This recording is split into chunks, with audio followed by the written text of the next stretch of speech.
नीतीश कुमार ने जब एनडीए से महागठबंधन की तरफ पाला बदला था तो चर्चा जबरदस्त थी कि नीतीश कुमार ने भारतीय जनता पार्टी को ठगा है।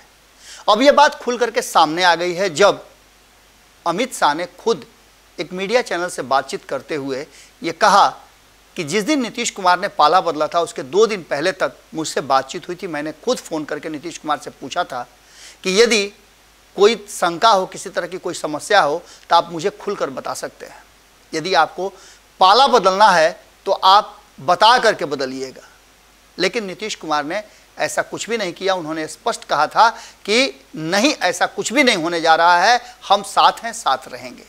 लेकिन नीतीश कुमार ने पाला बदल लिया। अब जबकि बिहार में राजनीतिक रूप से सब कुछ ठीक ठाक होने का दावा किया जा रहा है, वहीं नीतीश कुमार और अमित शाह जो एक दूसरे से काफ़ी दूर थे, मुलाकात की तिथि तय हो गई है, डेट फिक्स हो गया है और इसको लेकर के बिहार में और देश भर में चर्चा गर्म हो गई है। आपको पता है कि नीतीश कुमार ने नरेंद्र मोदी के विरुद्ध और भारतीय जनता पार्टी के विरुद्ध साझा विपक्ष को एकजुट करने का एक तैयारी शुरू किया था। उस तैयारी में सफलता पूरी तरह से नहीं मिली। इस बात को लेकर के कहा जा रहा था कि नीतीश कुमार काफ़ी निराश थे, लेकिन इन सब के बावजूद वो लगातार बिहार में अपनी राजनीति और भागीरथ प्रयास शुरू कर रहे थे और इस पर अपनी पीठ भी थपथपा रहे थे। साथ ही तेजस्वी यादव को बार बार फुसला रहे थे कि वो आगे बिहार को लीड करेंगे। लेकिन कहीं ना कहीं अब जो नई रणनीति और राजनीति नजर आ रही है उसमें लालू प्रसाद को भी भरोसा नहीं है कि नीतीश कुमार ऐसा करेंगे। ऐसा करेंगे से तात्पर्य है कि तेजस्वी यादव को मुख्यमंत्री बनाएंगे।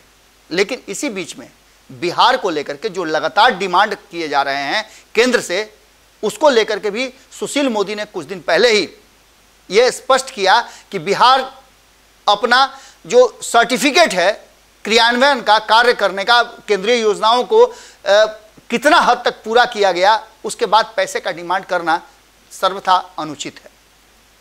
आपको हमने खबरों में बताया था कि नीतीश कुमार ने अपने सबसे करीबी वित्त मंत्री को भेजा था दिल्ली एक बड़ी फहरिस्त लेकर के, और उस पर बिहार को विशेष राज्य के दर्जा जैसा ही सब कुछ डिमांड किया गया था। इस पर कहीं ना कहीं केंद्र सरकार ने विराम लगाते हुए ये बात कही कि जो चीज़ें हैं पहले से चल रही हैं उसको पहले कंप्लीट करके दिखाएं, उसकी उपयोगिता प्रमाण पत्र दें।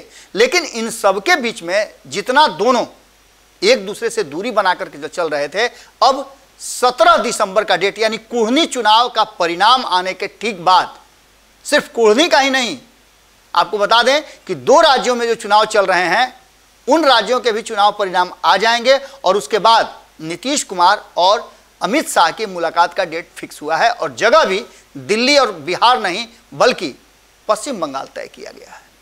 पश्चिम बंगाल में आंतरिक सुरक्षा से जुड़ी कई ऐसे मुद्दे हैं, विकास से जुड़े हुए मुद्दे हैं और कहा जा रहा है कि जो सीमा से सटे हुए राज्य हैं यानी कि पूर्वी क्षेत्रीय राज्य जो हैं उन परिषद की बैठक होने वाली है और उसमें बिहार सहित झारखंड, उड़ीसा, बंगाल, सिक्किम, ये सारे राज्य के जो गृह मंत्री हैं वो शामिल हो रहे हैं। और बिहार में गृह मंत्री कौन है ये आप अच्छी तरह जानते हैं, अधिकांश मुख्यमंत्री ही राज्यों के गृह मंत्री हैं और ऐसी स्थिति में नीतीश कुमार इस बैठक में शामिल होंगे।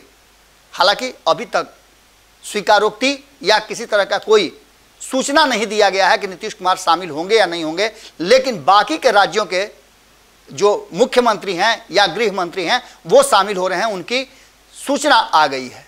ममता बनर्जी इस बैठक में शामिल होंगी, इसका भी खुलासा हो चुका है। इन सारी बातों को लेकर के अगर देखी जाए तो पीटीआई भाषा की खबर के अनुसार नीतीश कुमार और अमित शाह की मुलाकात हो सकती है और ये देश की राजनीति में एक बार फिर से एक नए अध्याय की शुरुआत कर सकती है। बिहार लगातार जो सीमाएं अन्य देशों से सटी हुई हैं उसको लेकर के परेशान है।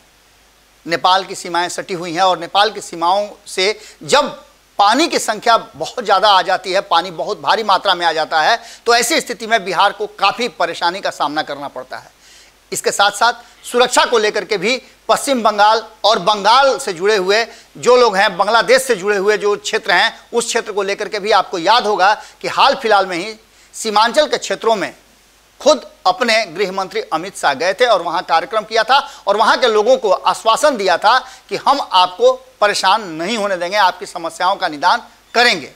इन सारी बातों को लेकर के अब देखने वाली सबसे महत्वपूर्ण बात यह होगी कि नीतीश कुमार कब इसकी घोषणा करते हैं और जाते हैं या फिर किसी को भेजते हैं, क्योंकि इससे पहले जो बैठकें हुई थी उन बैठकों में उन्होंने अपने न जाकर के डीजीपी को भेजा था।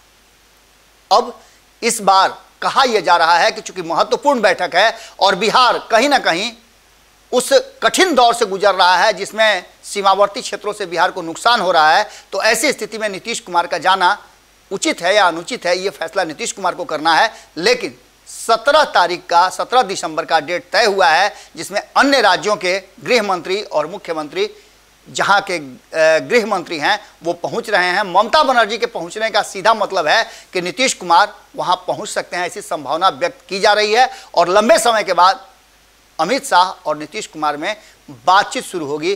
पहले भी ऐसा हो चुका है। आपको याद होगा कि जब 2013 में नीतीश कुमार अलग हुए थे तो उन्होंने प्रोटोकॉल बनाया था और उन्होंने कहीं ना कहीं उस प्रोटोकॉल के तहत खुद मुख्यमंत्री का कुर्सी छोड़ करके जीतन राम मांझी को बैठाया था और इसका सीधा मतलब था कि वो नरेंद्र मोदी से आमना सामना नहीं करना चाहते हैं। लेकिन कुछ समय आपने देखा होगा कि जब वो 2017 में वापस चले गए तो नरेंद्र मोदी के सामने किस तरह से झुक करके अभिवादन करते थे। एक बार फिर से अमित शाह से दूरी का मतलब सीधे था कि बिहार में कोई बड़ा परिवर्तन होला और नीतीश कुमार लगातार ये बात अपील कर रहे थे भारतीय जनता पार्टी के शीर्ष नेतृत्व से कि बिहार के मामलों में अमित शाह को दूर रखा जाए। लेकिन अब गृह मंत्री के रूप में अमित शाह और नीतीश कुमार की मुलाकात किस तरह का राजनीतिक कहा जा रहा है कि चेंज लाती है, ये देखने वाली बात होगी। जुड़े रहिए भारत लाइव के साथ।